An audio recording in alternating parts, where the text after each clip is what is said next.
ഒരു രജിസ്ട്രേഡ് രാഷ്ട്രീയ പാർട്ടിയുടെ സ്ഥാനാർത്ഥികളായി ഇലക്ഷൻ കമ്മീഷൻ ഓഫ് ഇന്ത്യ അനുവദിച്ച ഔദ്യോഗിക ചിഹ്നത്തിൽ മത്സരിച്ച് തെരഞ്ഞെടുക്കപ്പെട്ടാൽ അവർ പിറ്റേ ദിവസം ഞങ്ങൾ പാർട്ടിയിൽ നിന്ന് രാജിവെച്ചു എന്ന് പറഞ്ഞാൽ അവർ അയോഗ്യരാക്കുമോ കോൺഗ്രസ്? അതാണ് നാടകം. മറ്റത്തൂരിൽ വരുമ്പോഴോ 24-ൽ 4 അംഗങ്ങളുള്ള BJP ആണ് 8 പേരുള്ള കോൺഗ്രസുമായി ചേർന്ന് 10 പേരുള്ള ഇടതുപക്ഷത്തെ പരാജയപ്പെടുത്തുന്നു. ഇതാണ് ജനാധിപത്യത്തിന്റെ ഹിംസ.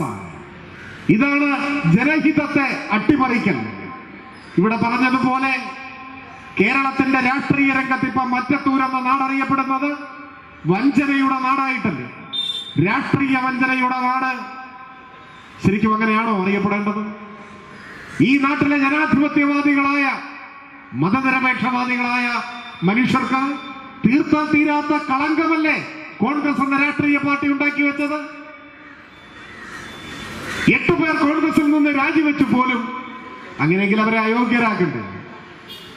ഒരു രജിസ്ട്രേഡ് രാഷ്ട്രീയ പാർട്ടിയുടെ സ്ഥാനാർത്ഥികളായി ഇലക്ഷൻ കമ്മീഷൻ ഓഫ് ഇന്ത്യ അനുവദിച്ച ഔദ്യോഗിക ചിഹ്നത്തിൽ മത്സരിച്ച് തെരഞ്ഞെടുക്കപ്പെട്ടാൽ അവർ പിറ്റേ ദിവസം ഞങ്ങൾ പാർട്ടിയിൽ നിന്ന് രാജിവെച്ചു എന്ന് പറഞ്ഞാൽ അവർ അയോഗ്യരാക്കുമോ കോൺഗ്രസ്? അതാണ് നാടകം.